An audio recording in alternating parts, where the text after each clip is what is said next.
ನಮಸ್ಕಾರ ಆತ್ಮೀಯ ವೀಕ್ಷಕರೇ, ಇಂದಿನ ಈ ವಿಶೇಷವಾಗಿರುವಂತಹ ವಿಡಿಯೋಗೆ ನಿಮಗೆಲ್ಲರಿಗೂ ಕೂಡ ಸ್ವಾಗತ.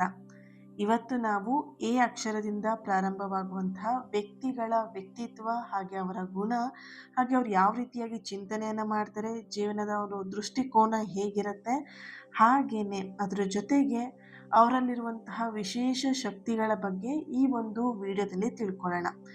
ಈ ಒಂದು ವಿಡಿಯೋದಲ್ಲಿ ನಿಮ್ಮ ಹೆಸರು ಎ ಇಂದ ಪ್ರಾರಂಭ ಆಗಬಹುದು, ಅಥವಾ ನೀವು ಪ್ರೀತಿ ಮಾಡ್ತಿರುವಂತಹ ವ್ಯಕ್ತಿಯ ಹೆಸರು ಎ ಅಕ್ಷರದಿಂದ ಪ್ರಾರಂಭವಾಗಿದ್ರೆ ಈ ವಿಡಿಯೋ ನಿಮಗೋಸ್ಕರನೇ ಆಗಿರುತ್ತೆ. ಕೊನೆವರೆಗೂ ತಪ್ಪದೇ ಈ ವಿಡಿಯೋನ ಕರೆಕ್ಟಾಗಿ ನೋಡಿಕೊಂಡು ತಿಳ್ಕೊಳ್ಳಿ. Okay, so thank you.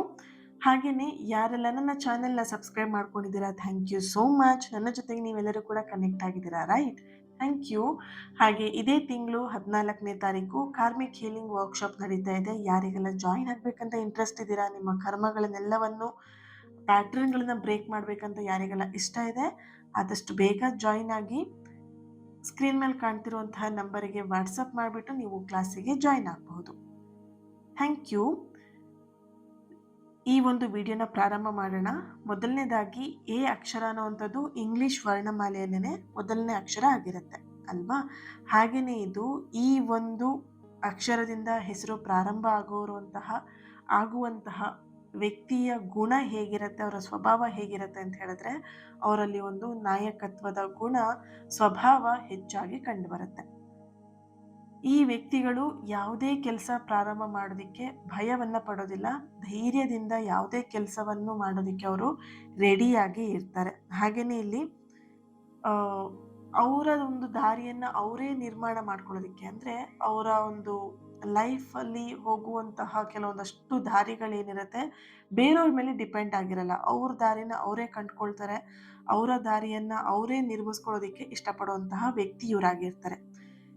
ಈ ಒಂದು ಎ ಅಕ್ಷರದ ಪ್ರಮುಖವಾಗಿರುವಂತಹ ಗುಣ ಏನು ಅಂತ ಹೇಳಿದ್ರೆ, ಅವರಲ್ಲಿ ಆತ್ಮವಿಶ್ವಾಸ ಜಾಸ್ತಿ ಇರುತ್ತೆ. ಓಕೆ, ಹಾಗೆಯೇ ಅವರು ಯಾವುದೇ ಕಷ್ಟದ ಪರಿಸ್ಥಿತಿ ಬಂದರೂ ಕೂಡ ಅದನ್ನು ಎದುರಿಸುವಂತಹ ಶಕ್ತಿ ಅವರಲ್ಲಿ ಇರುತ್ತೆ. ಕೆಲವೊಂದ್ಸಲ ಅವರಿಗೆ ಹೊರಗೆ ನೋಡುವಾಗ ತುಂಬ ಗಟ್ಟಿಯಾಗಿ, ಅಂದರೆ ಅವ್ರು ತುಂಬ ಸ್ಟ್ರಾಂಗ್ ಆಗಿದ್ದಾರೆ ಅಂತ ಕಾಣಿಸ್ಕೊಂಡ್ರು ಕೂಡ ಅವ್ರ ಮನಸ್ಸು ಒಳಗಡೆಯಿಂದ ತುಂಬಾ ಭಾವನಾತ್ಮಕ ವ್ಯಕ್ತಿಯಾಗಿರ್ತಾರೆ, ಎಮೋಷ್ನಲ್ ವ್ಯಕ್ತಿಯಾಗಿರ್ತಾರೆ.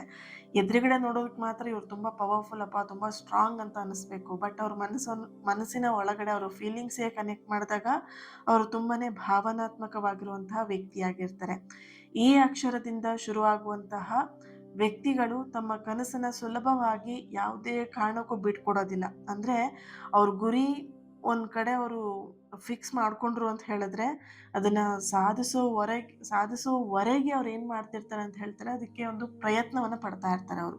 ಓಕೆ, ಅವ್ರ ಗುರಿನ ಯಾವುದೇ ಕಾರಣಕ್ಕೂ ಬಿಟ್ಕೊಡೋದಿಲ್ಲ, ಅವ್ರ ಕನಸನ್ನು ಕೂಡ ಯಾವುದೇ ಕಾರಣಕ್ಕೂ ಅವರು ಬಿಟ್ಕೊಡೋದಿಲ್ಲ.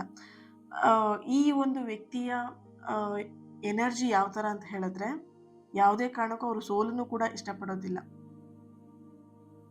ಜೀವನದಲ್ಲೂ ಅಷ್ಟೇ, ಸೋಲ್ ಬಂದಾಗ ಅವರಿಗೆ ಆ ಒಂದು ಸೋಲಲ್ಲಿ ಅವರು ಪಾಠ ಕಲಿತ್ಕೊಂಡು ಮತ್ತೆ ಎದ್ದು ನಿಲ್ತಾರೆ ವಿನಃ ನಾನು ಸೋತೋದೆ ಅಂತ ಯಾವುದೇ ಕಾರಣಕ್ಕೂ ಆ ವ್ಯಕ್ತಿಗಳು ಕುಗ್ಗು ಹೋಗೋದಿಲ್ಲ. ಇನ್ನೊಂದು ವಿಶೇಷವಾಗಿರುವಂತಹ ಗುಣ ಏನು ಅಂತ ಹೇಳಿದ್ರೆ, ಪ್ರಾಮಾಣಿಕತೆ. ತುಂಬಾನೇ ಟ್ರೂ ಆಗಿರ್ತಾರೆ, ಲಾಯಲ್ ಆಗಿರ್ತಾರೆ, ಆ್ಯಂಡ್ ಪ್ರಾಮಾಣಿಕತೆ ಇವರಲ್ಲಿ ಹೆಚ್ಚಿಗೆ ಇರುತ್ತೆ. ಹೆಚ್ಚಾಗಿ ಇವರು ಅಡ್ಡಾದಿಡ್ಡಿ ಮಾತಾಡೋದಕ್ಕಿಂತ, ಅಂದರೆ ಸುದ್ದಿ ಬಳಸಿ ಮಾತಾಡೋದಕ್ಕಿಂತ ಸ್ಟ್ರೈಟ್ ಫಾರ್ವರ್ಡ್ ಆಗಿ ನೇರವಾಗಿ ಮಾತಾಡೋದಕ್ಕೆ ಇವರು ಇಷ್ಟಪಡುವಂತಹ ವ್ಯಕ್ತಿಯಾಗಿರ್ತಾರೆ. ಮನಸ್ಸಲ್ಲೊಂದು ಇಟ್ಕೊಂಡು ಹೊರಗಡೆ ಇನ್ನೊಂದು ಮಾಡೋದು, ಹೊರಗಡೆ ಇನ್ನೊಂದು ಹೇಳುವಂತಹ ಸ್ವಭಾವ ಇವರಲ್ಲಿ ಇರೋದಿಲ್ಲ. ಮನಸ್ಸಲ್ಲಿ ಏನಿರುತ್ತೆ ಅದನ್ನು ಡೈರೆಕ್ಟಾಗಿ ಅವ್ರು ಹೇಳ್ತಾರೆ, ಈ ರೀತಿಯಾಗಿದೆ ಅಂತ ಹೇಳಿಬಿಟ್ಟು. ಬೇರೆಯವರಿಗೆ ಹರ್ಟ್ ಆಗುತ್ತಾ, ಬೇಜಾರಾಗತ್ತಾ ಅದನ್ನು ಗಮನಿಸೋದಿಲ್ಲ. ಯಾಕಂದರೆ ಅವರು ಇಲ್ಲಿ ತುಂಬ ಸ್ಟ್ರೈಟ್ ಫಾರ್ವರ್ಡ್ ಇರೋದ್ರಿಂದ ಮನಸ್ಸಲ್ಲಿ ಏನು ಅನಿಸುತ್ತೆ ಡೈರೆಕ್ಟಾಗಿ ಅವರು ಮಾತಾಡ್ತಾರೆ. ಹಾಗೆಯೇ ಇಲ್ಲಿ ಕೆಲವೊಮ್ಮೆ ಇವರ ನೇರ ಮಾತು ಬೇರೆಯವರಿಗೆ ತುಂಬ ಕಠಿಣವಾಗಿ ಅನಿಸುತ್ತೆ. ಅಂದರೆ ಇವ್ರೇನು ಈ ಥರ ಮುಖ ಕೊಡ್ದಂಗೆ ಮಾತಾಡ್ತಾರಲ್ಲಪ್ಪ ಅಂತ ಅನ್ನಿಸ್ಬೇಕು, ಆ ರೀತಿಯಾಗಿ ಇವ್ರ ಮಾತಿರುತ್ತೆ. ಬಿಕಾಸ್ ಇವ್ರ ಮನಸ್ಸಲ್ಲೊಂದು ಮತ್ತೊಂದು, ಅವರು ಮನಸ್ಸಲ್ಲೊಂದು ಇಟ್ಕೊಂಡು ಹೊರಗಡೆ ಒಂದೊಂಥರ ನಾಟಕ ಮಾಡುವಂಥ ವ್ಯಕ್ತಿ ಅಲ್ಲ, ರೈಟ್? ಸೊ ಹಾಗಾಗಿ ಇವ್ರು ಏನು ಮಾಡ್ತಾರೆ ಅಂತ ಹೇಳಿದ್ರೆ, ಮನಸ್ಸಿಗೆ ಅನ್ಸೋದನ್ನ ಡೈರೆಕ್ಟಾಗಿ ಹೇಳ್ತಾರೆ. ಬಟ್ ಎದುರಿಗಿದ್ದವ್ರಿಗೆ ಅದನ್ನು ಕೇಳೋದಕ್ಕೆ ತುಂಬ ಕಷ್ಟ ಆಗುತ್ತೆ, ಕಠಿಣವಾಗಿರುತ್ತೆ ಅನ್ನೋಂಥ ಒಂದು ಮೆಸೇಜ್ನ ಹೇಳ್ಬೋದು. ಹಾಗೆಯೇ ಇಲ್ಲಿ ಇವರ ಉದ್ದೇಶ ಯಾರನ್ನು ನೋಯಿಸೋದಕ್ಕೆ ಇರೋದಿಲ್ಲ. ಬಟ್ ಆದರೆ ಕೆಲವೊಂದ್ಸಲ ಇವರಿಂದ ಗೊತ್ತಿಲ್ಲದೇನೆ ಕೆಲವೊಂದೊಬ್ಬರು ಮನಸ್ಸುಗಳಿಗೆ ನೋಯಿಸುವಂತಹ ಕೆಲಸವನ್ನು ಇವರು ಮಾಡ್ತಾರೆ. ಅಂದರೆ ಇವ್ರ ಉದ್ದೇಶ ಏನು ಬೇರೆಯವ್ರಿಗೆ ನೋವು ಮಾಡಬೇಕು, ಬೇರೆಯವ್ರ ಮನಸ್ಸಿಗೆ ಹರ್ಟ್ ಮಾಡಬೇಕು ಅನ್ನೋ ಉದ್ದೇಶ ಇರಲ್ಲ. ಬಟ್ ಅಚಾತುರ್ಯವಾಗಿ ಬೇರೆಯವರಿಗೆ ಇವರು ಹರ್ಟ್ ಮಾಡುವಂತಹ ಸಾಧ್ಯತೆಗಳು ಇರುತ್ತೆ ಇಲ್ಲಿ. ಹಾಗೆಯೇ ಇಲ್ಲಿ ಸಂಬಂಧದ ವಿಷಯಕ್ಕೆ ಬಂದರೆ ಎ ಅಕ್ಷರದ ಒಂದು ವ್ಯಕ್ತಿಗಳು ತುಂಬ ನಿಷ್ಠಾವಂತರಾಗಿರ್ತಾರೆ. ಹಾಗೆಯೇ ಇಲ್ಲಿ ಒಮ್ಮೆ ಯಾರನ್ನಾದರೂ ತಮ್ಮ ಮನಸ್ಸಲ್ಲಿ ಒಂದು ಸ್ಥಾನವನ್ನು ಕೊಟ್ಟರೆ ಅವರು ಸುಲಭವಾಗಿ ಯಾರನ್ನು ಕೂಡ ಅಷ್ಟು ಈಸಿಯಾಗಿ ಮರೆಯೋದಿಲ್ಲ. ಮನಸ್ಸಲ್ಲೇ ಇಟ್ಕೊಂಡಿರ್ತಾರೆ, ನೆನಪಲ್ಲೇ ಇಟ್ಕೊಂಡಿರ್ತಾರೆ. ಅಷ್ಟು ಈಸಿಯಾಗಿ ಅವ್ರು ಮರೆಯೋದಕ್ಕಾಗಲ್ಲ. ಇಲ್ಲಿ ನೋಡ್ಬೋದು, ನಿಮ್ಮ ಹೆಸರು ಕೂಡ ಎ ಅಕ್ಷರದಿಂದ ಪ್ರಾರಂಭ ಆಗಿದೆ. ನಿಮ್ಮ ಒಂದು ಪರಿಸ್ಥಿತಿ ಅಂದರೆ ನಿಮ್ಮ ಒಂದು ಆ, ಆ, ಗುಣ ಈ ರೀತಿಯಾಗಿ ಇರತ್ತೆ. ಯಾರನ್ನು ಅಷ್ಟು ಈಸಿಯಾಗಿ ನೀವು ಮರೆಯೋದಿಕ್ಕೆ ಹೋಗಲ್ಲ. ಓಕೆ. ಹಾಗೆಯೇ ಇವರು ಪ್ರೀತಿಸಿದಂತಹ ವ್ಯಕ್ತಿಗಾಗಿ ಯಾವುದೇ ತ್ಯಾಗ ಮಾಡೋದಕ್ಕೂ ಸಿದ್ಧ ಆಗಿರ್ತಾರೆ. ಆದರೆ ಇವರ ವಿಶ್ವಾಸಕ್ಕೆ ಧಕ್ಕೆ ಬಂತು ಅಂತ ಹೇಳಿದ್ರೆ ಮತ್ತೆ ಆ ವ್ಯಕ್ತಿಯನ್ನು ನಂಬೋದಿಲ್ಲ. ಆ್ಯಂಡ್ ಇವರಿಗದು ತುಂಬ ಕಷ್ಟ ಆಗುತ್ತೆ ಕೂಡ. ನಂಬೋದಿಕ್ಕೆ ಇವರಿಗೆ ತುಂಬ ಕಷ್ಟ ಆಗ್ತಾ ಇರುತ್ತೆ. ಹಾಗೆಯೇ ಸ್ನೇಹಿತರ ವಿಷಯದಲ್ಲಿ ಇವರು ಕೂಡ ಒಂದು ಲೆವೆಲ್ನ ನೋಡ್ತಾರೆ. ಒಂದು ಗುಣಮಟ್ಟದಲ್ಲಿರುವಂಥದ್ದು. ಹಾಗೆ ಹೀಗೆ ಹೇಗೇಗೋ ಇರುವಂಥ ಫ್ರೆಂಡ್ಶಿಪ್ನಲ್ಲಿ ಇವರು ಮಾಡೋದಕ್ಕೆ ಹೋಗೋದಿಲ್ಲ. ನೂರಾರು ಜನ ಸ್ನೇಹಿತರಿಗಿಂತ ಕೇವಲ ನಿಜವಾದ ಸ್ನೇಹಿತರನ್ನ ಇವರು ಇಷ್ಟಪಡ್ತಾರೆ. ಒಬ್ಬ ಸ್ನೇಹಿತ ಇದ್ರೆ ಸಾಕು, ಅವನು ಟ್ರೂ ಆಗಿರ್ಲಿ ನನ್ನ ಜೊತೆಗೆ ಅಂತ. ಯಾರೋ ಒಬ್ಬ ಬಂದು ಸುಳ್ಳು ಹೇಳೋನು, ಮೋಸ ಮಾಡೋನ್ಕಿಂತ ಒಬ್ಬನೇ ಒಬ್ಬ ಫ್ರೆಂಡ್ ಇರಲಿ. ಒಂದು 10 ಜನ ಫ್ರೆಂಡ್ ಇಟ್ಕೊಂಡು ಅವ್ರು ಯಾರೋ ಮೋಸ ಮಾಡ್ತಾರೆ ಈ ಥರದ್ದೆಲ್ಲ ಅವ್ರು ಥಿಂಕ್ ಮಾಡಲ್ಲ. ಒಬ್ಬನೇ ಒಬ್ಬ ಫ್ರೆಂಡ್ ಇದ್ರೂ ಅವನು ಕರೆಕ್ಟಾಗಿರಬೇಕು, ಈ ಥರ ಅವ್ರು ಇಲ್ಲಿ ಇಷ್ಟಪಡುವಂತಹ ವ್ಯಕ್ತಿಯಾಗಿರ್ತಾರೆ. ಹಾಗೆಯೇ ಇಲ್ಲಿ ಇವರು ತಮ್ಮ ಸ್ನೇಹಿತರನ್ನ ಕುಟುಂಬದವ್ರ ಥರ ಕಾಣ್ತಾರೆ. ಓಕೆನಾ. ಸ್ನೇಹಿತರಂತ ಹೇಳಿದ್ರೆ ಇವ್ರಿಗೆ ಅಷ್ಟು ಇಷ್ಟ. ಬಟ್ ಫ್ರೆಂಡ್ ಅಂತ ಬಂದಾಗ ಅವರು ಫ್ಯಾಮಿಲಿ ಮೆಂಬರ್ಸ್ ಜೊತೆಗೆ ಹೇಗಿರ್ತಾರೆ ಅವ್ರು ಅದೇ ಥರನೇ ಇವ್ರನ್ನೂ ಕೂಡ ಟ್ರೀಟ್ ಮಾಡ್ತಾರೆ. ಯಾರನ್ನ? ಫ್ರೆಂಡ್ಸನ್ನ. ಓಕೆ. ಹಾಗೆಯೇ ಇಲ್ಲಿ ಕೆಲಸ ಮತ್ತು ಅವರ ಒಂದು ಕೆಲಸ ವೃತ್ತಿ ಜೀವನದಲ್ಲಿ ವಿಷಯದಲ್ಲಿ ನೋಡಿದಾಗ ಎ ಅಕ್ಷರದ ವ್ಯಕ್ತಿಗಳು ಒಂದು ಮಹತ್ವಾಕಾಂಕ್ಷಿಗಳಾಗಿರ್ತಾರೆ. ಇವರು ಕಷ್ಟಪಟ್ಟು ಕೆಲಸ ಮಾಡೋರಾಗಿದ್ದು ತಮ್ಮ ಪ್ರತಿಭೆಯನ್ನು ಮುಂದೆ ಸಾಗಿಸೋದಕ್ಕೆ ಪ್ರಯತ್ನವನ್ನು ಪಡ್ತಾ ಇರ್ತಾರೆ. ಅವರಲ್ಲಿ ಒಂದು ಹಿಡನ್ ಟ್ಯಾಲೆಂಟ್ ಅಂತ ಇರುತ್ತೆ.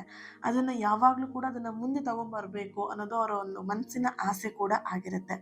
ಇವರಲ್ಲಿ ನಾಯಕತ್ವ ಮಾಡೋದಾಗಿರಲಿ ಅಥವಾ ನಿರ್ಧಾರ ತೆಗೆದುಕೊಳ್ಳುವಂತಹ ಸಾಮರ್ಥ್ಯ ಅವರಲ್ಲಿ ಹೆಚ್ಚಾಗಿರುತ್ತೆ. ಹೊಸ ಆಲೋಚನೆಗಳು ಏನೆಲ್ಲ ಅವ್ರ ಮೈಂಡಲ್ಲಿ ಬರ್ತಾ ಇರುತ್ತೆ ಅದನ್ನೆಲ್ಲವನ್ನು ಕೂಡ ಕಾರ್ಯರೂಪಕ್ಕೆ ತರೋದಕ್ಕೆ ಅವರಿಗೆ ಹೆಚ್ಚಾಗಿ ಶಕ್ತಿ ಅವರಲ್ಲಿ ಇರುತ್ತೆ ಅನ್ನೋಂಥ ಒಂದು ಮೆಸೇಜ್ ಕೂಡ ನಿಮಗೆ ಹೇಳ್ಬೋದು. ಹಾಗೆಯೇ ಇಲ್ಲಿ ಕೆಲವೊಮ್ಮೆ ಅವರಲ್ಲಿ ನೋಡ್ಬೋದು ಹಠಮಾರಿತನ ಸ್ವಭಾವ ಅನ್ನುವಂಥದ್ದು ಅವರ ಒಂದು ದೌರ್ಬಲ್ಯ ಕೂಡ ಆಗತ್ತೆ. ಹಠಮಾರಿ ಸ್ವಭಾವ ಯಾವ ರೀತಿ ಅಂತ ಹೇಳಿದ್ರೆ, ನಾನು ಹೇಳಿದ್ದೇ ಆಗಬೇಕು, ನಂದೇ ಆಗಬೇಕು, ನಾನಿರೋದೇ ಹೀಗೆ, ಆನೆ ನಡೆದಿದ್ದೆ ದಾರಿ ಅಂತ ಹೇಳುತ್ತಲ್ವ, ಆ ಥರದ ಸ್ವಭಾವ ಇವರಲ್ಲಿ ಇರುತ್ತೆ. ಹಠಮಾರಿ ಸ್ವಭಾವ ಜಾಸ್ತಿ ಇರುತ್ತೆ. ಆ ಹಠಮಾರಿ ಸ್ವಭಾವದಿಂದನೇ ಇವರಿಗೆ ಕೆಲವೊಂದಷ್ಟು ಪ್ರಾಬ್ಲಮ್ಗಳು ಕೂಡ ಇವರ ಲೈಫಲ್ಲಿ ಎದುರಾಗತ್ತೆ. ಹಾಗೆಯೇ ಇಲ್ಲಿ ತಮ್ಮ ಅಭಿಪ್ರಾಯ ಸರಿ ಅಂತ ಹೇಳ್ಬಿಟ್ಟು ಭಾವಿಸುವಂಥದ್ದು ಅಂದರೆ ಬದಲಾಯಿಸೋದಕ್ಕೆ ಇವ್ರಿಗೆ ಕಷ್ಟಪಡ್ತಾರೆ. ಇವರೊಂದು ಏನಾದರೂ ಡಿಸಿಷನ್ನ ತಗೊಂಡ್ರು ಅಥವಾ ಅಭಿಪ್ರಾಯವನ್ನು ಹೇಳಿದ್ರು ಅಂತ ಹೇಳಿದ್ರೆ ಅದಕ್ಕೆ ಫಿಕ್ಸು. ಅದನ್ನು ಬದಲಾಯಿಸೋದಕ್ಕೆ ಅವ್ರು ಹೋಗೋದಿಲ್ಲ. ಆ್ಯಂಡ್ ಇಲ್ಲಿ ಇದ್ರಲ್ಲಿ ನೋಡ್ಬೋದು, ಕೆಲ ಸಂಬಂಧಗಳಲ್ಲಿ ಸಣ್ಣ ಪುಟ್ಟ ಭಿನ್ನಾಭಿಪ್ರಾಯಗಳು ಕೂಡ ಈ ಒಂದು ವಿಷಯದಲ್ಲಿ ಪ್ರಾರಂಭ ಆಗತ್ತೆ. ಅಂದರೆ ನಂದೇ ಆಗಬೇಕು, ನಂದೇ ನಡಿಬೇಕು, ನಾನು ಅಂದ್ಕೊಂಡಿದ್ದೆ ಆಗಬೇಕು ಅನ್ನೋಂಥದ್ದು ಏನಿರುತ್ತೆ ಅದೇ ಅವ್ರಿಗೆ ಇಲ್ಲಿ ಪ್ರಾಬ್ಲಮ್ ಆಗ್ಲಿಕ್ಕೆ ಶುರು ಆಗ್ಬಿಡುತ್ತೆ. ಯಾವುದ್ರಲ್ಲಿ? ರಿಲೇಷನ್ಶಿಪ್ಪಲ್ಲಿ, ಫ್ರೆಂಡ್ಶಿಪ್ಪಲ್ಲಿ ಇದು ಅವ್ರಿಗೆ ತುಂಬಾ ಪ್ರಾಬ್ಲಮ್ ಕೊಡೋದಕ್ಕೆ ಶುರು ಮಾಡುತ್ತೆ. ಹಾಗೆಯೇ ಎ ಅಕ್ಷರದ ವ್ಯಕ್ತಿಗಳು ಗೌರವವನ್ನು ಮತ್ತು ರೆಸ್ಪೆಕ್ಟ್ ಕೊಡಬೇಕು, ಇವ್ರಿಗೆ ರೆಸ್ಪೆಕ್ಟ್ ಕೊಡಬೇಕು ಅಂತ ಹೇಳಿ ಭಾವಿಸ್ತಾ ಇರ್ತಾರೆ, ಇಷ್ಟಪಡ್ತಾರೆ. ಯಾರಾದರೂ ಇವ್ರನ್ನ ಏನಾದರೂ ಡಿಸ್ರೆಸ್ಪೆಕ್ಟ್ ಮಾಡಿದ್ರೆ ಅಥವಾ ಏನಾದರೂ ಅಗೌರವ ಮಾಡಿದರೆ ಇವರಿಗೆ ಮತ್ತೆ ಆ ಕಡೆ ತಿರುಗು ಕೂಡ ನೋಡಲ್ಲ ಇವರು. ನನಗೆ ರೆಸ್ಪೆಕ್ಟ್ ಬೇಕು ಅಷ್ಟೇನೆ. ಆ ಥರದ ವ್ಯಕ್ತಿ ಈ ಥರ ಎ ಅಕ್ಷರದ ವ್ಯಕ್ತಿಗಳು. ಹಾಗೆಯೇ ಇಲ್ಲಿ ಯಾರಾದರೂ ಅವ್ರನ್ನ ಅವಮಾನ ಮಾಡಿದ್ದಾರೆ ಅಂತ ಹೇಳಿದ್ರೆ ಅಥವಾ ಎಲ್ಲಾದರೂ ಸ್ವಲ್ಪ ಲೋ ಇದರಲ್ಲಿ ನೋಡಿದ್ರು ಅಂತ ಹೇಳಿದ್ರೆ ಅವ್ರನ್ನ ಲೈಫಲ್ಲಿ ಮರೆಯಲ್ಲ ಅವರು. ತುಂಬ ಮನಸ್ಸಲ್ಲಿ ನೆನಪಿಟ್ಕೊಂಡಿರ್ತಾರೆ, ಕೊರಗ್ತಾ ಇರ್ತಾರೆ. ಆ್ಯಂಡ್ ಕೊರಗೋದ್ಕಿಂತ ಹೆಚ್ಚಾಗಿ ಅವ್ರ ಮೈಂಡಲ್ಲಿ ಇರ್ತಾರೆ, ಇವ್ನು ಅವತ್ತು ಹಂಗೆ ಮಾಡಿದಲ್ವ, ಇವ್ನು ಅವತ್ತು ಹಂಗೆ ಮಾಡಿದಲ್ವ. ತುಂಬ ಸಾಧಿಸ್ತಾರೆ. ಲೈಫ್ ಟೈಮ್ವರೆಗೆ ಅದು ಸಾಧಿಸುವಂಥ ಒಂದು ಗುಣ ಇವರಲ್ಲಿ ಇರುತ್ತೆ. ಹಾಗೆಯೇ ಇಲ್ಲಿ ಆತ್ಮಗೌರವಕ್ಕೆ ಇವರಿಗೆ ಒಂದು ವಿಶೇಷವಾಗಿರುವಂಥ ಸ್ಥಾನ ಇದೆ. ಎ ಅಕ್ಷರದವರಿಗೆ ಆತ್ಮಗೌರವ ಅಂತ ಹೇಳಿದ್ರೆ ಅಷ್ಟು ಇಷ್ಟ ಇವರಿಗೆ. ಆ್ಯಂಡ್ ಆತ್ಮಗೌರವಕ್ಕೆ ಅಷ್ಟು ಅವರು ಬೆಲೆನ ಕೊಡ್ತಾರೆ. ವಿಶೇಷವಾಗಿರುವಂಥ ಸ್ಥಾನ ಅವರಲ್ಲಿ ಇದೆ. ಹಾಗೆಯೇ ಆಧ್ಯಾತ್ಮಿಕವಾಗಿ ನೋಡಿದರೆ ಇವ್ರ ಜೀವನ ಆಳವಾಗಿ ಅರ್ಥವನ್ನ ತಿಳಿಯೋದಕ್ಕೆ ಪ್ರಯತ್ನವನ್ನ ಪಡ್ತಾ ಇರ್ತಾರೆ. ಯಾಕೆ ನನ್ನ ಲೈಫಲ್ಲಿ ಇಷ್ಟೊಂದು ಕಷ್ಟ ಬರುತ್ತೆ? ಯಾಕೆ ನನ್ನ ಲೈಫಲ್ಲಿ ಈ ಥರ ಮೇಲಿನ ಮೇಲೆ ಒಂದೇ ಥರದ ಸಮಸ್ಯೆಗಳು ಬರ್ತಾ ಇರುತ್ತೆ? ಈ ಥರದ್ದೆಲ್ಲ ಬಗ್ಗೆ ತಿಳ್ಕೊಳ್ಳೋದಕ್ಕೆ ಅವರಿಗೆ ಕುತೂಹಲ ಜಾಸ್ತಿ ಇರುತ್ತೆ. ಹಾಗೇನೇ ಇಲ್ಲಿ ಜೀವನದಲ್ಲಿ ಏನಾದ್ರೂ ಒಂದು ವಿಶೇಷವಾಗಿರುವಂತಹ ಉದ್ದೇಶ ಇದೆ ಅಂತ ಹೇಳಿದ್ರೆ, ಆ ಉದ್ದೇಶವನ್ನ ಇವರು ತುಂಬಾ ಬಿಲೀವ್ ಮಾಡ್ತಾರೆ, ನಂಬ್ತಾರೆ ಅನ್ನುವಂತಹ ಒಂದು ಗುಣವನ್ನು ಇವರಲ್ಲಿ ನೋಡಬಹುದು. ಹಾಗೇನೇ ಇಲ್ಲಿ ಅನುಭವಗಳಕ್ಕಿಂತ ಕಲಿಯುವ ಶಕ್ತಿ ಇವರಲ್ಲಿ ಹೆಚ್ಚಿಗೆ ಇರುತ್ತೆ. ಯಾಕಂದ್ರೆ ಇಲ್ಲಿ ಕಲಿಯೋದಿಕ್ಕೆ ಇವ್ರಿಗೆ ತುಂಬಾ ಇಂಟ್ರೆಸ್ಟ್. ಈಗ ಕಲಿಯೋದು ಅಂತ ಹೇಳಿದ್ರೆ ಬರೀ ಅದಕ್ಕೆ ಹೊಸದೇನೋ ಕಲಿಬೇಕು ಅನ್ನೋದಕ್ಕಿಂತ ಹೆಚ್ಚಾಗಿ ಇವ್ರ ಅನುಭವಗಳಿಂದ ಇವ್ರು ಪಾಠವನ್ನ ಕಲಿತಾರೆ. ಕೆಲವೊಂದಷ್ಟು ಫ್ರೆಂಡ್ಸ್ಗಳು ಇವ್ರಿಗೆ ಬಂದು ಸುಮ್ಮನೆ ಮೋಸ ಮಾಡೋದು, ಚೀಟ್ ಮಾಡೋದು, ಅದನ್ನ ಏನ್ ಮಾಡ್ತಾರೆ ಅಂತ ಹೇಳಿದ್ರೆ ಇವ್ರು ಕೊರಗೋದ್ಕಿಂತ ಹೆಚ್ಚಾಗಿ ನಾನು ಇದರಲ್ಲಿ ಈ ತರ ನೆಕ್ಸ್ಟ್ ನಾನು ಈ ತರ ತಪ್ಪನ್ನು ಮಾಡಬಾರ್ದು, ಈ ವ್ಯಕ್ತಿಗೆ ಇಷ್ಟೆಲ್ಲ ನಾನು ಟೈಮ್ ಕೊಡಬಾರ್ದಾಗಿತ್ತು, ಈ ವ್ಯಕ್ತಿಗೆ ನಾನು ಇಷ್ಟೆಲ್ಲ ಮಾಡಬಾರ್ದಾಗಿತ್ತು, ಸಹಾಯ ಮಾಡಬಾರ್ದಾಗಿತ್ತು. ಸೊ ಏನ್ ಮಾಡ್ತಾರೆ, ಅವ್ರ ಅನುಭವಗಳಿಂದ ಅವ್ರು ಇಲ್ಲಿ ಕಲಿಯುವಂತ ಶಕ್ತಿ ಇವರಲ್ಲಿ ಇರತ್ತೆ. ಹಾಗೇನೆ ಇಲ್ಲಿ ಇವರ ಹೃದಯದಲ್ಲಿ ಒಂದು ವಿಶೇಷವಾಗಿರುವಂತ ಕನಸು ಯಾವಾಗ್ಲೂ ಇರತ್ತೆ. ಹಾಗ್ ಮಾಡ್ಬೇಕು, ಹೀಗ್ ಮಾಡ್ಬೇಕು, ನನ್ನ ಲೈಫಲ್ಲಿ ಈ ತರ ಇರ್ಬೇಕು, ಈ ತರ ನಾನು ಅಚೀವ್ ಮಾಡ್ಬೇಕು, ಈ ತರದ ಒಂದು ಕನಸುಗಳು ಜಾಸ್ತಿ ಇರತ್ತೆ ಇವರಲ್ಲಿ. ಓಕೆ. ಹಾಗೇನೆ ಈ ಎ ಅಕ್ಷರದ ಒಂದು ವ್ಯಕ್ತಿತ್ವಕ್ಕೆ ಈ ನಿಮ್ಗೆಲ್ಲರಿಗೂ ಕೂಡ ಕನೆಕ್ಟ್ ಆಗುವಂತ ಒಂದು ಮೋಟಿವೇಶನ್ ಸ್ಟೋರಿನ ಹೇಳ್ತೀನಿ. ನಿಮ್ಮೆಲ್ಲರಿಗೂ ಕೂಡ ಕನೆಕ್ಟ್ ಆಗತ್ತೆ. ನೋಡೋಣ ನಿಮಗೆ ಎಷ್ಟು ಜನಕ್ಕೆ ಕನೆಕ್ಟ್ ಆಗತ್ತೆ ಇದು ಅಂತ ಹೇಳ್ಬಿಟ್ಟು. ಓಕೆ. ಇಲ್ಲಿ ಒಬ್ಬ ಹುಡುಗ ಇರ್ತಾನೆ. ಫ್ರೆಂಡ್ಸ್ ಎಲ್ಲರೂ ಸೇರ್ಕೊಂಡು ಒಂದು ಟ್ರಿಪ್ಪಿಗೆ ಹೋಗಿರ್ತಾರೆ. ಟ್ರಿಪ್ಪಿಗೆ ಹೋದಾಗ ಒಂದು ಬೆಟ್ಟವನ್ನ ಹತ್ತುವಂತಹ ಒಂದು ಡಿಸೈಡ್ನ ಮಾಡ್ತಾರೆ. ಎಲ್ಲರೂ ಪ್ಲಾನ್ ಮಾಡ್ಕೊಂಡು ಬೆಟ್ಟ ಹತ್ತೋಣ ಅಂತ ಹೇಳ್ಬಿಟ್ಟು. ಬೆಟ್ಟ ಹತ್ಬೇಕಿದ್ರೆ, ಬೆಟ್ಟ ಅಂತ ಹೇಳಿದ್ರೆ ಏನು ಸಲೀಸಾಗಿ ಏನು ಹೈವೇ ರೋಡ್ ಥರ ಇರಲ್ಲ, ರೈಟ್? ಅದರಲ್ಲಿ ಕಲ್ಲು, ಮುಳ್ಳು, ಒಂದಷ್ಟು ಅಡೆತಡೆಗಳು ಜಾಸ್ತಿ ಇರತ್ತೆ. ಹಾಗೇನೆ ಹತ್ತೋದಕ್ಕೆ ಪ್ರಾರಂಭ ಮಾಡ್ತಾರೆ. ಹತ್ತುತ್ತಾ ಇರ್ಬೇಕಿದ್ರೆ ಏನಾಗುತ್ತೆ, ಅವ್ರ ಜೊತೆಗಿದ್ದಂಥ ಫ್ರೆಂಡ್ಸ್ ಎಲ್ಲ ಏನು ಮಾಡ್ತಾರೆ, ನನ್ನ ಕೈಯಲ್ಲಾಗಲ್ಲ, ಈ ಕಲ್ಲು ಮುಳ್ಳಲ್ಲಿ ಯಾರು ಬರ್ತಾರಪ್ಪ, ನಾನು ಬರಲ್ಲ ಅಂತ ಹೇಳ್ಬಿಟ್ಟು. ಓಕೆ. ಅದ್ರ ಮಧ್ಯದಲ್ಲಿ ಒಬ್ಬ ಹುಡುಗ ಇರ್ತಾನೆ ಅಂತ ಹೇಳಿದೆ ಅಲ್ವಾ, ಆ ಹುಡುಗ ಏನು ಮಾಡ್ತಾನೆ, ಸರಿ ನೀವು ಯಾರು ಬರ್ದೇ ಇದ್ರೆ ಕೂತ್ಕೊಳ್ಳಿ, ಹಾಗೇನೆ ನಾನು ಹತ್ಕೊಂಡು ಹೋಗ್ತೀನಿ ಅಂತ ಹೇಳ್ಬಿಟ್ಟು ಏನು ಮಾಡ್ತಾನೋ ಹತ್ಕೊಂಡು ಹೋಗ್ತಾ ಇರ್ತಾನೆ. ಆ ಆ ಹುಡುಗ ಒಂದು ಮಾತನ್ನ ಹೇಳ್ತಾನೆ, ಅವ್ರ ಫ್ರೆಂಡ್ಸಿಗೆಲ್ಲರಿಗೂ ಹೇಳ್ತಾನೆ, ನನ್ನ ಗುರಿ ಏನಿದೆ ಅದು ಬೆಟ್ಟದ ತುದಿ ಅಷ್ಟೇನೆ, ದಾರಿಯಲ್ಲಿರುವಂತಹ ಕಲ್ಲು ಮುಳ್ಳುಗಳಲ್ಲ ಅಂತ ಹೇಳ್ಬಿಟ್ಟು ಅವ್ನು ಏನು ಮಾಡ್ತಾನೆ, ಹತ್ತೋದಕ್ಕೆ ಪ್ರಾರಂಭ ಮಾಡ್ತಾನೆ. ಕೊನೆಗೆ ಅವನು ಬೆಟ್ಟದ ತುದಿಯನ್ನ ತಲುಪ್ತಾನೆ. ಓಕೆ. ಜೀವನನು ಹೀಗೇನೆ, ಇಲ್ಲಿ ಗುರಿಯ ಮೇಲೆ ಗಮನ ಇಟ್ಟವರು ಮಾತ್ರ ಯಶಸ್ಸನ್ನ ತಲುಪೋದಿಕ್ಕಾಗತ್ತಂದ್ರೆ ಯಶಸ್ಸಿನ ಶಿಖರವನ್ನು ತಲುಪೋದಿಕ್ಕೆ ಸಾಧ್ಯ ಆಗತ್ತೆ. ಹಾಗೇನೆ ಇಲ್ಲಿ ನಿಮಗೆ ಕೂಡ ನಿಮ್ಮ ಎ ಲೆಟರ್ ಅಕ್ಷರದಲ್ಲಿ ನೀವು ಅಥವಾ ನಿಮ್ಮ ಪಾರ್ಟ್ನರ್ ಯಾರಿದ್ದಾರೆ ಎ ಅಕ್ಷರದಲ್ಲಿ, ಈ ವ್ಯಕ್ತಿಯ ಜೀವನಕ್ಕೆ ತುಂಬಾ ಹತ್ತಿರವಾಗಿರುತ್ತೆ ಈ ಒಂದು ಸ್ಟೋರಿ. ಅಂದ್ರೆ ಅವರು ಸವಾಲುಗಳನ್ನ ನೋಡಿ ಹಿಂದಕ್ಕಂತೂ ಸರಿಯೋದಿಲ್ಲ. ಯಾವುದೇ ಕಾರಣಕ್ಕೂ ಆ ಸವಾಲುಗಳಿಗೆ ಅವ್ರು ಹೆದರೋದೂ ಇಲ್ಲ. ಅದಕ್ಕೆ ಹಿಂದೆ ಅಂತೂ ಅವರು ಯಾವುದೇ ಕಾರಣಕ್ಕೂ ಹಿಂದೆ ಸ್ಟೆಪ್ ಇಡೋದೇ ಇಲ್ಲ. ಓಕೆನಾ? ಆ ಸವಾಲುಗಳನ್ನ ಅವ್ರು ಏನ್ ಮಾಡ್ತಾರೆ, ಮೆಟ್ಟಲನ್ನ ಮಾಡ್ಕೊಂಡು ಅದ್ರ ಮೇಲೇನೆ ಹತ್ತಿ ನಿಂತ್ಕೊಳ್ಳೋದಿಕ್ಕೆ ಅವರು ಪ್ರಯತ್ನ ಪಡ್ತಾರೆ. ಓಕೆ. ಕೊನೆಯಲ್ಲಿ ಈ ಒಂದು ಮಾತನ್ನ ನೆನ್ಪಿಡಿ, ಹೆಸರಿನ ಮೊದಲನೇ ಅಕ್ಷರ ನಮ್ಮ ವ್ಯಕ್ತಿತ್ವದ ಕೆಲವು ಗುಣಗಳನ್ನು ಸೂಚಿಸಬಹುದು, ಆದರೆ ನಮ್ಮ ಭವಿಷ್ಯವನ್ನು ನಿರ್ಧರಿಸುವುದು ನಮ್ಮ ಆಲೋಚನೆಗಳು ಮತ್ತು ನಮ್ಮ ನಿರ್ಧಾರಗಳಾಗಿರುತ್ತೆ, ನಮ್ಮ ಕಾರ್ಯಗಳು ಕೂಡ ಆಗಿರುತ್ತೆ. ನಿಮ್ಮ ಹೆಸರು ಎ ಅಕ್ಷರದಿಂದ ಪ್ರಾರಂಭವಾಗ್ತಿದೆ ಅಂತ ಹೇಳಿದ್ರೆ ನಿಮ್ಮೊಳಗೆ ಒಂದು ಅಪಾರವಾಗಿರುವಂತಹ ಶಕ್ತಿ ಇದೆ, ನಾಯಕತ್ವ ಮತ್ತು ಯಶಸ್ಸಿನ ಸಾಮರ್ಥ್ಯ ನಿಮ್ಮಲ್ಲಿ ಅಡಗಿದೆ ಅನ್ನೋಂಥ ಒಂದು ಮಾತನ್ನು ಹೇಳ್ಬೋದು. ಹಾಗೆಯೇ ಅದನ್ನು ಗುರುತಿಸಿ ನಿಮ್ಮ ಮೇಲೆ ನಂಬಿಕೆಯನ್ನು ಇಡಿ ಮತ್ತು ಜೀವನದಲ್ಲಿ ದೊಡ್ಡ ಕನಸನ್ನು ಸಾಕಾರಗೊಳಿಸೋದಕ್ಕೆ ನಿಮ್ಮ ಪ್ರಯತ್ನ ನಿರಂತರವಾಗಿರಲಿ. ಈ ವಿಡಿಯೋ ನಿಮಗೆ ಇಷ್ಟ ಆಗಿದೆ ಅಂತ ಹೇಳಿದ್ರೆ ಲೈಕ್ ಮಾಡಿ, ಶೇರ್ ಮಾಡಿ. ಹಾಗೆ ನಿಮ್ಮ ಹೆಸರು ಎ ಅಕ್ಷರದಿಂದ ಪ್ರಾರಂಭವಾಗ್ತಿದ್ರೆ ಕಮೆಂಟಲ್ಲಿ ತಿಳಿಸ್ತೀರಾ ಎ ಪವರ್ ಅಂತ ಹೇಳಿಬಿಟ್ಟು ಕಮೆಂಟ್ ಮಾಡಿ ಎನರ್ಜಿನ ರಿಸೀವ್ ಮಾಡ್ಕೊಳ್ಳಿ. And yes, thank you so much.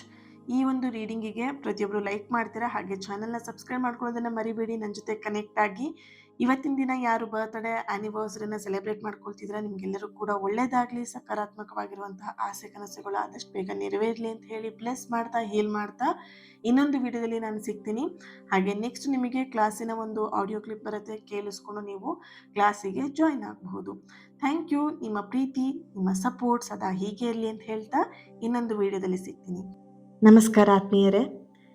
ನಿಮ್ಮ ಜೀವನವನ್ನೇ ಬದಲಾಯಿಸುವಂತಹ, ನಿಮ್ಮ ಎಲ್ಲ ಕರ್ಮಗಳನ್ನು, ಪ್ಯಾಟರ್ನ್ಗಳನ್ನು ಬ್ರೇಕ್ ಮಾಡುವಂತಹ ಒಂದು powerful karmic healing workshop June 14ನೇ ತಾರೀಕು ಸಂಜೆ 6 ಗಂಟೆಯಿಂದ 8 ಗಂಟೆವರೆಗೆ ನಡೀತಾ ಇದೆ. ಈ ಒಂದು ವರ್ಕ್ಶಾಪ್ ನಿಮಗೆ ಯಾಕೆ ಬೇಕು, ಇದರ ಬೆನಿಫಿಟ್ ಏನು ಅನ್ನೋದನ್ನ ಈ ಒಂದು ವಿಡಿಯೋದಲ್ಲಿ ನೀವೆಲ್ಲರೂ ಕೂಡ ತಿಳ್ಕೊಳ್ತೀರಾ. ಮೊದಲನೇದಾಗಿ ನಿಮ್ಮ ಲೈಫಲ್ಲಿ ಪದೇ ಪದೇ ಒಂದೇ ತರದ ಸಮಸ್ಯೆನ ನೀವು ನೋಡ್ತಾ ಇದ್ದೀರಾ, ಪ್ಯಾಟ್ರನ್ ಆಗಿ ನಿಮಗೆ ರಿಪೀಟ್ ಆಗಿ ಆ ಸಮಸ್ಯೆಗಳು ಬರ್ತಾ ಇದೆ ಅಂತ ಹೇಳಿದ್ರೆ ಇಲ್ಲಿ ನಿಮ್ಮ ಹಳೆಯ ಕರ್ಮ, ನಿಮ್ಮ ಈ ಒಂದು ಹಳೆಯ ಕರ್ಮದಿಂದ ಈ ರೀತಿಯಾದಂಥ ಸಮಸ್ಯೆಗಳನ್ನು ನೀವು ನೋಡ್ತಾ ಇರ್ತೀರಾ.